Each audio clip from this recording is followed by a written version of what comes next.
축복의 박수를 좀 하도록 하겠습니다. 오늘은 불타지 않는 영원한 소재들로 교회를 세우십시오라는 제목으로 함께 말씀을 나눌 텐데, 우리 아이들이 많이 나와서 이거 어떡하나 이런 생각을 했는데, 여러분 이 말씀 우리 자녀들, 아까 진창 목사님 기도를 했지만 자녀들 인생하고도 굉장히 밀접한 말씀이에요. 잘 들어보시면 굉장히 중요한 진리가 담겨 있습니다. 오늘 그 말씀이 여러분들 가운데 축복이 될 수 있기를 바랍니다. 2010년도 여러분들은 잘 기억이 나지 않겠지만 그 전국을 떠들썩하게 했던 화재 사건이 하나가 있었어요. 그거는 해운대 마린시티 쪽에 가면 골든 스위트라고 하는 그 주거형 오피스텔이 하나가 있습니다. 제가 2013년도에 이제 부산에 내려가서 교회 근처를 가봤는데요. 주변 건물들하고 달라서요. 그 외관이 완전히 금색으로 이렇게 칠해져 있어요. 굉장히 아름답습니다. 그래서 햇빛이 비치면 금빛이 나요. 이게 골든 스위트예요. 근데 38층 초고층입니다. 근데 4층에서 불이 난 거예요. 근데 이게 어디까지 불이 붙었냐면 38층까지 다 붙어버렸어요. 굉장히 큰 대형 화재 사건이었습니다. 여러분 살짝 기억나나요? 2010년도인데. 그래서 저는 거기를 가서 누가 살겠나 그런 생각이 싶어가지고 가본 거거든요. 근데 이야기를 들어보니까 건물이 다 불탔잖아요. 4층서부터 38층까지 외벽이 다 불탄 거예요. 근데 외부만 불타고 속은 멀쩡합니다. 한 명도 사상자가 없어요. 그래서 어떤 소문이 났냐면 불이 붙어도 안전한 아파트, 그게 이 소문이 나가지고요. 굉장히 집값이 올라간 아파트로, 유명한 아파트. 불타도 이 건물은 안전하다. 전화 위복이 된 그런 아파트와 같이 돼버렸어요. 이제 우리 오늘 이제 살펴볼 말씀에는 이제 건축이 나옵니다. 건축. 아무리 여러분 비바람이 불고 뭐 이제 불에 타도 멀쩡히 남는 건물이 있죠. 시카고 화재 때도 남는 건물이 있었거든요. 돌멩이 누진. 반면에 이제 초가상간처럼 뭐 조그마한 비바람이나 불에도 금방 타버리는 그런 집도 있죠. 근데 이게 이제 인생이란 집이 만약에 이런 집이냐에 따라서 엄청 차이가 나겠죠. 과연 우리 집은 어떤 집일까 한번 생각을 해보시면 좋을 것 같아요. 일단 중요한 것은 어떤 인생도요, 예수님과 상관없는 인생은 없습니다. 어떤 인생도 주님의 몸된 교회와 상관없는 인생 없습니다. 여러분 이 두 가지를 굉장히 생각을 하셔야 돼요. 불신자가 됐던 신자가 됐던 예수님과 교회와 상관없는 인생은 단 한 인생도 없습니다. 우리는 인생의 결산을 가져야 될 때가 옵니다. 그때 예수님과 교회와의 관계 속에서 우리의 인생의 결산이 다 주어져요. 오늘 말씀 통해서 지혜로운 건축자의 길을 깨닫는 복된 시간이 되기를 주님의 이름으로 축원합니다. 여러분 우선 10절을 다시 한번 보세요. 제가 읽어드릴게요. 내게 주신 하나님의 은혜를 따라 내가 지혜로운 건축자와 같이 터를 닦아두매 다른 이가 그 위에 세우나 그러나 각각 어떻게 그 위에 세울까를 조심할지니라. 이 한 구절 안에 아주 많은 복음 진리가 담겨 있습니다. 건물을 세울 때 여러분 가장 중요한 게 뭐죠? 저는 한번 탁권사님한테 물어보고 싶은데, 건물 한번 지었잖아요. 터다지기죠. 터다지기. 터를 얼마나 견고하게 다지느냐에 따라서 건물의 모든 것이 결정된다고 볼 수가 있죠. 여러분 이게 13층이거든요. 근데 지하가 5층까지 들어가 있어요. 그러니까 깊고 단단하면 올라가잖아요. 그래서 이제 가장 오랜 시간 공을 들이는 건 지상공사가 아니라 지하공사죠. 기초공사라고 그러죠. 건물뿐 아니죠. 인생 무엇이든 기초 있죠. 기본기. 그게 가장 중요해요. 보이지 않지만 그게 다 드러나게 돼 있어요. 그러니까 기본기 기초가 가장 중요해요. 보이지 않는 영역이 더 중요한 거예요. 지금 사도 바울은 고린도 교회를 향해서 자신을 지혜로운 건축자로 소개하고 있습니다. 그때 자신이 한 가장 중요한 일은 교회의 터를 닦아둔 것이라고 하죠. 교회 하나가 새롭게 세워질 때 교회 개척 멤버가 있게 마련이죠. 이들의 가장 주된 사역은 뭐겠습니까? 개척 멤버들은 교회 터를 다지는 거죠. 저희 교회가 이제 5년 된 교회예요. 그렇죠? 지금까지 여기 대부분 개척 멤버들입니다. 우리들이 가장 심혈을 기울인 거는 교회 터를 다지는데 가장 많은 심혈을 기울였다고 봐도 과언이 아니죠. 여러모로. 그런데 보십시오. 교회를 하나님의 집이라 할 때 사도 바울이 교회를 어떻게 세웠는지 한번 우리가 봐야 됩니다. 크게 두 가지로 언급합니다. 하나는 내게 주신 하나님의 은혜를 따라. 즉 뭐죠? 은혜입니다. 은혜. 또 다른 하나는 지혜입니다. 지혜. 사도 바울이 은혜라고 할 때요, 늘 두 가지로 나타납니다. 하나는 다메섹 도상에서 부활하신 예수님을 만난 구원의 은혜. 또 다른 하나는 자신을 이방인의 사도로 부른 부르심의 은혜. 이 두 가지가 은혜예요. 이 부르심의 은혜 안에는 사명을 감당할 수 있는 모든 은혜와 은사를 다 포함하는 은혜입니다. 그죠? 그러니까 뭐예요? 교회가 교회 될 수 있는 길은 오직 하나님의 은혜예요. 그게 교회를 세우는 가장 중요한 기둥이죠. 여러분, 교회는요, 우리 성도는요, 은혜로 시작해서 은혜로 마치는 줄 믿습니다. 다 은혜로 시작해서 은혜로 마쳐요. 여러분, 우리 중 스스로 자신을 구원할 자 있습니까? 우리 중 어느 누가 자기 스스로 교회의 한 지체가 될 수가 있나요? 여러분, 교인은 될 수 있을지 몰라요. 그러나 성도는 오직 하나님의 은혜로 되는 줄 믿습니다. 사역도 마찬가지입니다. 어느 누가 한 사람이라도 구원할 수 있습니까? 데리고 올 수는 있지만 구원할 수는 없죠. 어느 누가 믿음을 줄 수 있습니까? 그렇다면 여러분, 막 믿음 주고 싶은 사람 한둘이 아닐 겁니다. 내 전도 대상자들에게 다 믿음 주고 싶을 거예요. 이거 내 힘으로 되는 게 아니라는 거 알죠? 여러분, 제사함을 줄 수 있습니까? 하나님의 나라를 줄 수 있습니까? 영생을 줄 수 있습니까? 진짜 중요한 것들은 우리가 해줄 수가 없어요. 그건 하나님의 은혜의 산물이죠. 오직 하나님께 주시는 은혜를 따라서 우리는 순종할 뿐, 이 모든 것들이 다 하나님의 은혜에 달려 있음을 우리는 알죠. 그죠? 그러니까 계속 사도 바울은 고린도전서에서 계속 뭐라고 그럽니까? 한번 1장 13절 보실까요? 그리스께서 어찌 나뉘었느냐? 바울이 너희를 위해 십자가에 못 박혔으며 바울의 이름으로 너희가 세례를 받았느냐? 아니라는 거죠. 다 예수예요. 또 고린도전서 2장 12절도 보시면 우리가 세상의 영을 받지 아니하고 오직 하나님으로부터 온 영을 받았으니 이는 우리로 하여금 하나님께서 우리에게 은혜로 주신 것들을 알게 하려 하심이라. 성령을 받는 것도 은혜죠. 다 은혜예요. 여러분, 고린도전서 3장 7절 보시면 그런즉 심는 이나 물 주는 이는 아무것도 아니로되 오직 자라나게 하시는 이는 하나님뿐이니라. 결국 자라나게 하시고 구원하시고 모든 게 다 하나님이 하시는 거죠. 여러분, 하나님의 은혜가 아니면 세상 천하의 사도 바울이라도 정말 아무것도 할 수가 없어요. 아무것도 아닌 자라는 거죠. 교회도 마찬가지이고 저나 우리 모두도 마찬가지죠. 하나님의 은혜의 역사가 아니면 우리에게 무슨 일이 일어날 수 있겠습니까? 우리 이렇게 모였어요.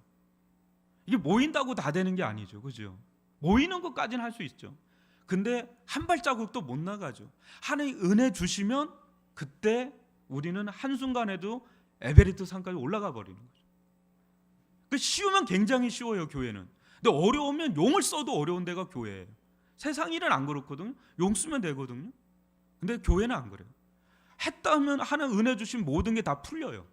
근데 하나님 막으면 아무것도 못하는 게 교회예요. 절대적 은혜, 이게 우리에게 필요한 거고요. 그렇게 되면 영광은 누구만 취할 수 있는 거예요? 교회에서? 누구만 자랑을 받을 수 있는 분이에요? 하나님밖에 없어요. 그분이 다 하신 거죠. 우린 좀 거기에 좀 숟가락 얹는 거죠. 좀 겉드는 거죠. 우리에게는 절대적 하나님의 은혜가 필요한 줄 믿습니다.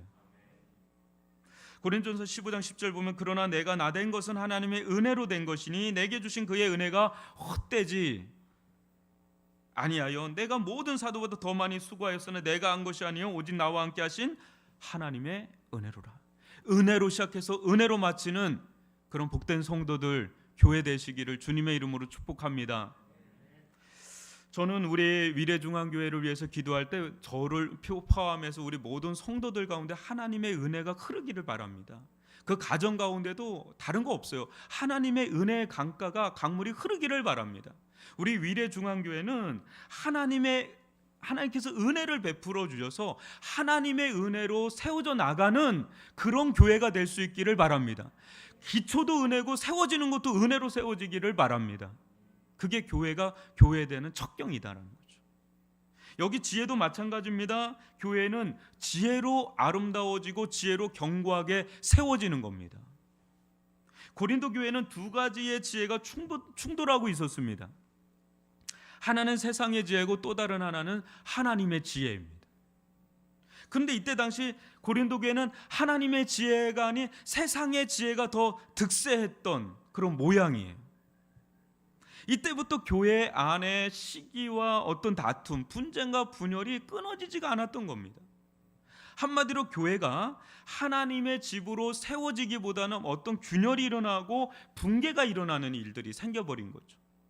그래서 사도 바울은 자신은 털을 닦아두고 떠났지만 그 이후에 너희들이 어떻게 그 위를 세울지를 조심하라고 경고합니다. 무슨 말인가요? 터는 사도인 바울을 통해 이미 닦아놓여 있었습니다. 이제 그 위에 하나님의 집으로서 교회를 세워가야 하는데 이때 무엇보다 뭐가 필요한 거예요? 은혜가 필요하고 또 하나 지혜가 필요한 거죠. 지혜.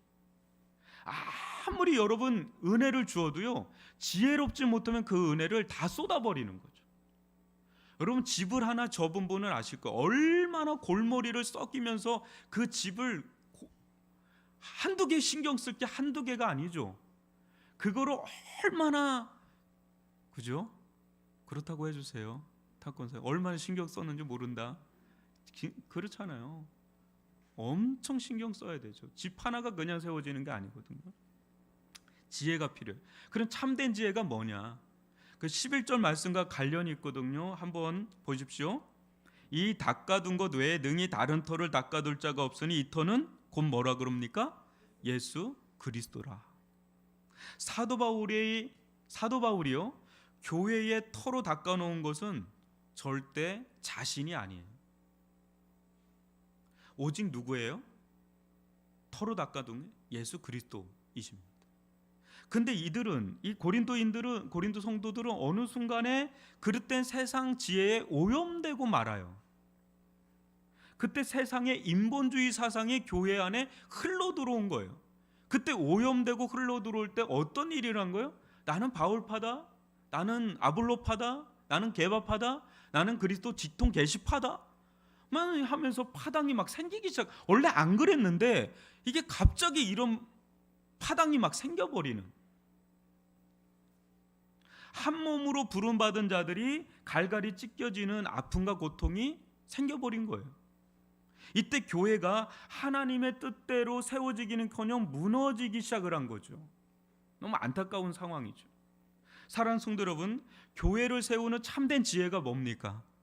우리는 교회를 세우려고 여기 모였잖아요. 교회를 세우는 참된 지혜가 뭔가요? 여러 가지 필요한 건 많습니다. 그죠? 그렇지만 교회에서 행하는 모든 사역이 그리스도가 중심이 되는 것을 의미합니다. 그리스도가 중심이 되는 사역. 여러분은 어떻게 생각할지 모르지만 이 고린도 성도들은 적어도 자신들은 교회를 무너뜨리는 자라고 초도 생각한 적이 없어요. 각기 나름 열심히 교회를 세운다고 애를 썼다고 생각을 하면서 이렇게 지금 있는 거예요. 바울파든 아볼로파든 게바파든 그리스도 직통 계시파든 다 나름대로 교회를 세운다고 생각을 했는데 굉장히 뭔가를 놓치고 있는 거죠. 이들의 사역의 방향이 그리스도와 간극이 자꾸 생기는 거예요. 그러면서 그 간극에 누가 자꾸 들어오는 거예요? 바울이라는 사람이, 아볼로라는 사람이, 게바라는 사람이 자꾸 들어오는 거죠. 그러니까 이들은 그리스도를 얘기를 해요. 근데 실질적으로 예수가 중심은 아니에요. 말은 그렇게 하는데 실질적인 건 바울이 될 수가 있고, 게바가 될 수 있고, 아볼로가 될 수 있고, 다른 게 돼요. 여러분, 예수가 홀로만 중심으로 잡히면 안 되고, 교회에서 실질적인 중심이 누가 돼야 됩니까? 실질적인, 아주 실제적으로 누가 중심이 돼야 돼요? 예수가 중심이 되는, 그게 지혜입니다. 그러니까 제가 우리 목회 철학이 있잖아요. 예수가 보이는, 예수를 따르는, 예수 그 이름 부응하는 거는 허울뿐인 이야기가 아니라 진짜 그렇게 돼야 되는, 지저스 센트리가 되는 거죠. 예수가 중심이 되는, 예수 중심적 교회. 말이 아니라, 말은 어느 교회든 어느 누구든 다 예수가 중심이란 말을 하지 않는 교회는 아무데도 없어요. 그러나 진짜는 다른 겁니다. 이게 매우 중요한 겁니다. 여러분, 참된 은혜와 지혜로 교회를 세우는 것이 무엇인지 좀 더 구체적으로 한번 들어가 보겠습니다. 이것이 제가 설교를 시작하면서 어떤 인생도 예수와 상관없는 인생이 없고 어떤 인생도 교회와 상관이 없는 인생이 없다라는 아주 구체적인 예를 보여주는데 굉장히 중요한 구절이에요. 한번 고린도전서 3장 12절로 15절을 교독으로 읽어봅니다. 만일 누구든지 금이나 은이나 보석이나 나무나 풀이나 집으로 이 터 위에 세우면 각 사람의 공적이 나타날 터인데 그날이 공적을 밝히리니 이는 불로 나타내고 그 불이 각 사람의 공적이 어떠한 것을 시험할 것임이니라. 만일 누구든지 그 위에 세운 공적이 그대로 있으면 상을 받고 누구든지 그 공적이 불타면 해를 받으리니 그러나 자신은 구원을 받되 불 가운데서 받은 것 같으리라. 여러분이 잘 알고 있는 부끄러운 구원이 여기 나오는 거예요. 한번 잘 보세요. 우선 예수와 관계가 없으면 그 사람은 뭐예요? 구원과 거리가 멀죠. 그런 점에서 부정적으로 보면 불신자들도 예수와 상관없는 인생은 단 한 인생도 없습니다. 아무리 그 사람이 뭐 잘났고 못났고 상관없어. 예수와 관계가 없으면, 믿지를 않으면 그 인생은 파산이에요. 그냥 그 결산이. 그죠? 또 믿는 자들 한번 생각해 볼게요. 믿는 자를 보십시오. 믿는 자들은 여러분 어느 누구나 구원받습니다. 그리고 어느 누구나 교회의 한 지체가 됩니다. 그죠? 그러나 성경은 믿는 자들이나 믿지 않는 자들이나 마지막 때 각자 행한 대로 심판을 받는다는 말씀이 제가 다 나열하지 않겠습니다. 어마무시하게 나와요. 그 심판을 받아요. 그런데 중요한 거는 믿는 자들이 받는 심판과 믿지 않는 자들이 받는 심판은 달라요. 완전 달라요. 그러니까 믿는 자들은 구원받고 교회 한 지체가 되지만 심판받습니다. 근데 이 심판은 불신자들이 받는 심판과 완전 달라요. 근데 여기서 이 말씀에서는 믿는 자들의 심판과 상급을 말하고 있는 거예요. 지금 이 장면에서 믿는 자들 중에요, 교회를 세우는데 쓰임 받을 때, 그죠?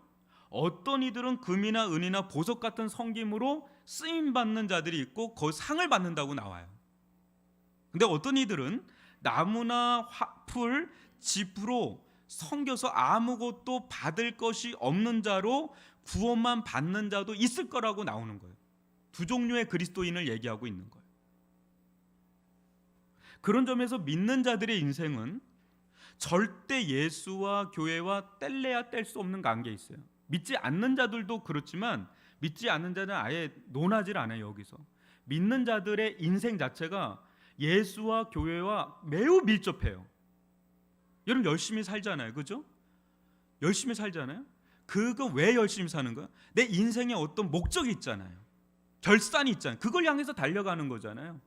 그게 예수를 믿는 거하고 또 교회하고 매우 밀접해요.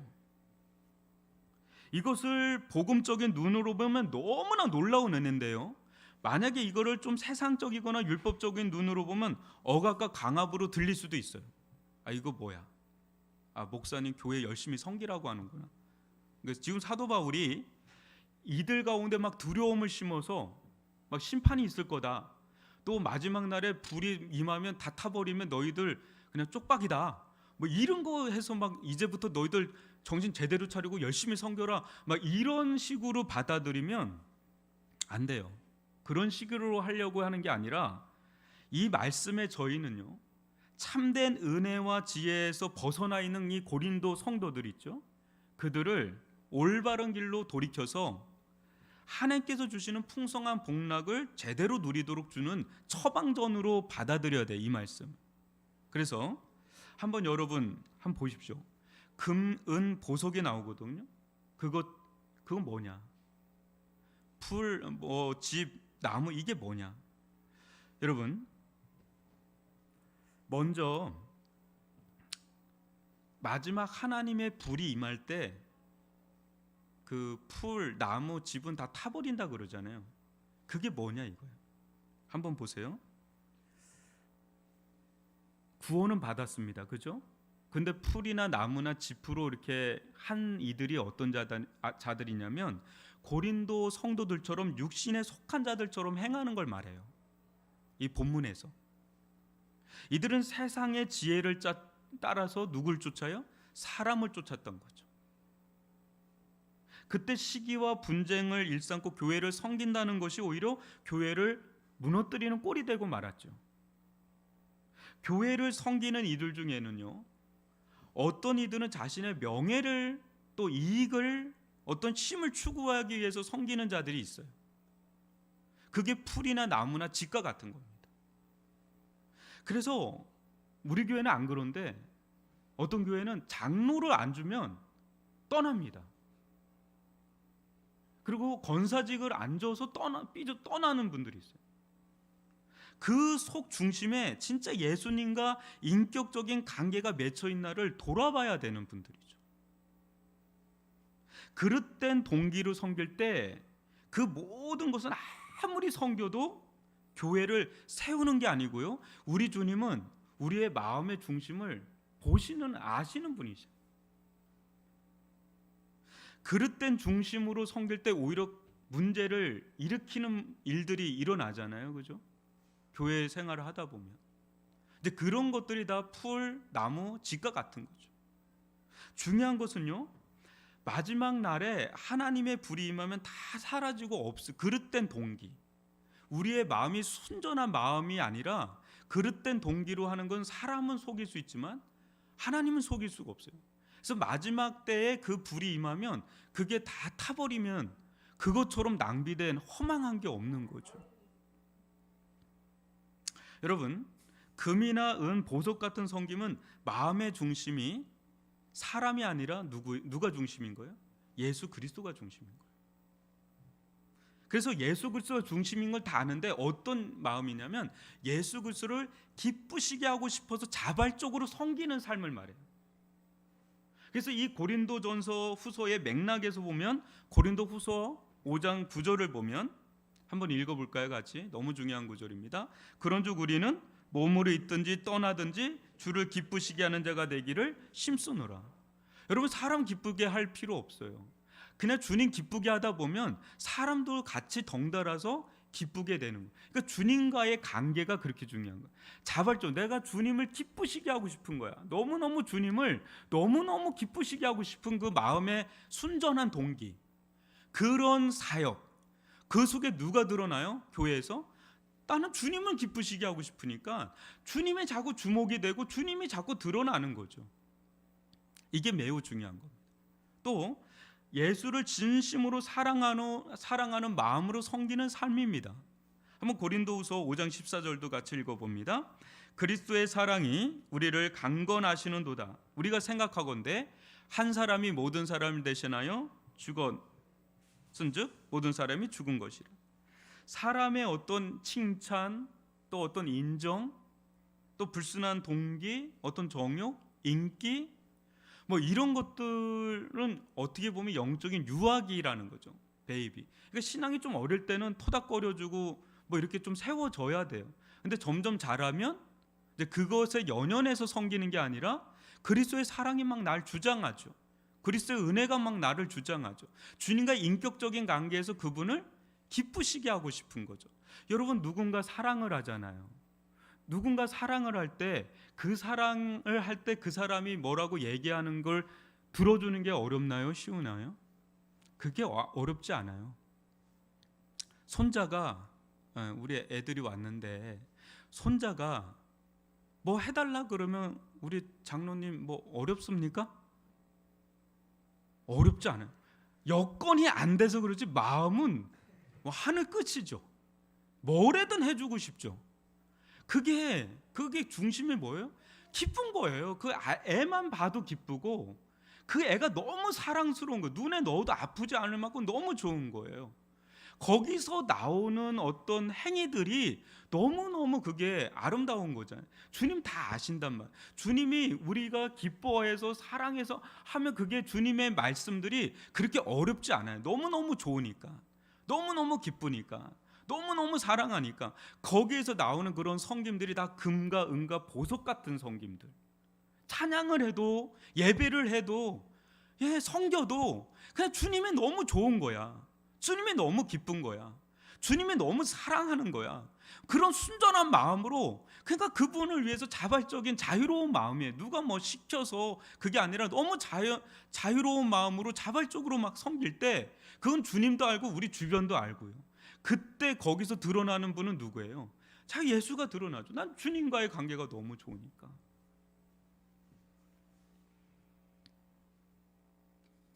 여러분, 겸손한, 우리는 은혜 받은 자잖아요. 빚진 마음, 겸손한 그런 마음, 또 겸손한 그 열정, 사랑의 그 마음. 가난하든 부하든 그 상관없어요. 그 사람의 그 섬김은 너무 향기롭고요, 너무나 단단한 섬김이에요. 쉽게 흔들리지 않는, 어떤 환난에도 쉽게 흔들리지 않는 아주 보석 같은 사람들, 금과 같은 사람들, 은과 같은 사람들은 웬만해가지고는 흔들리지 않아요.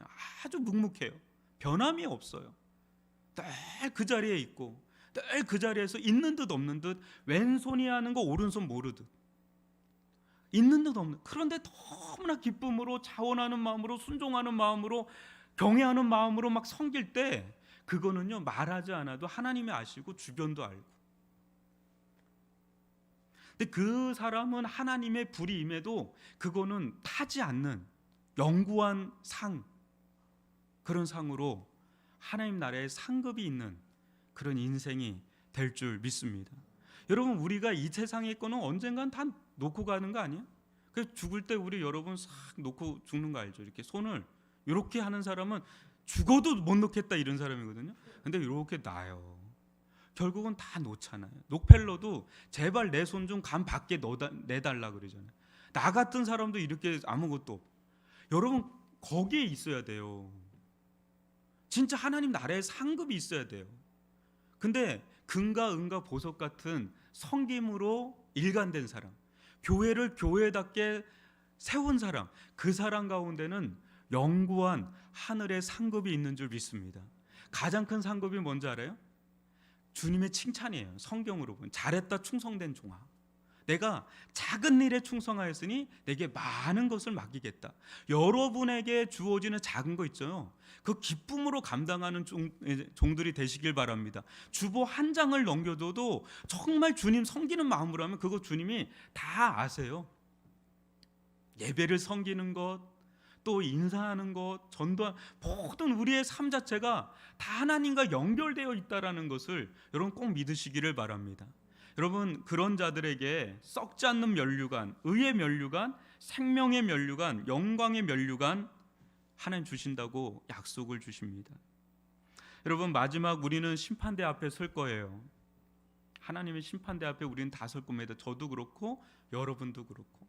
그때 가까스로 불 가운데서 그냥 가까스로 구원만 받은 자로 딱 서게 되면 그건 정말 구원은 받았으니까 감사한데 좀 그렇잖아요. 그죠? 진짜 열매 맺은 결산을 할 때 상급이 있는 그런 믿음의 사람들로 우리가 서야 될 거 아니겠습니까? 그렇기 때문에 제가 얘기한 거예요. 여러분, 예수님과 관계없는 인생 없어요. 교회와 상관없는 인생이 없어요. 여러분, 우리들 얼마나 특권을 받았습니까? 예수를 믿게 된 거 엄청난 은혜 아니에요? 여러분, 예수를 믿게 된 거는 어마어마한 은혜입니다. 또 교회에서 교회를 세우고 또 교회를 섬길 수 있는 건 어마어마한 특권인 줄 믿습니다. 여러분, 특별히 교회를 세우는 데는 쓰임받는 세대는 그렇게 흔하게 주어지지 않아요. 근데 여러분들은 교회를 세우는데 일단 부름받은 사람들이라는 건 엄청난 은혜의 복락이 그냥 열려 있는 거예요. 여기서 정말 뭐 집이나 나무나 풀과 같이 그냥 바람 불고 불 한번 나면 타버리는 그런 육에 속한 신자들, 성도들이 아니라 내 작은 것 하나 하나님 앞에 기꺼이 내어드리면서 내 섬김의 현장에서 주님을 기쁘시게 하고 주님의 영광을 드러내고 예수가 드러내는 그런 믿음의 섬김의 삶으로 나아갈 때 여러분들의 인생 자체는 너무너무 보석 같은 인생, 금과 같은 인생, 은과 같은 인생으로 결산이 주어지게 된다는 거. 이거를 우리가 아는데 여러분, 우리가 어떻게 살아야 되겠습니까? 우리의 마음의 중심이 예수로 충만할 수 있기를 바랍니다. 예수가 기뻐하시는 길이라면 아낌없이 드려지는 인생 되어지기를 바랍니다. 그게 진짜 지혜라는 거예요. 지혜로운 건축자. 여러분, 여러분의 인생, 여러분의 가정도 그렇고 우리 교회도 그렇고 지혜로운 건축자들로 세워져 나갈 수 있기를 바랍니다. 예수가 중심이 되고 예수가 드러나고 어떤 불이 임해도 절대 타지 않고 없어지지 않을 금과 은과 보석 같은 그런 아름다운 섬김으로 세워져 가는 그런 여러분의 인생, 또 여러분의 가정, 또 우리 위례 중앙교회가 될 수 있기를 주님의 이름으로 축원합니다. 우리 들은 말씀 가지고 우리 기도할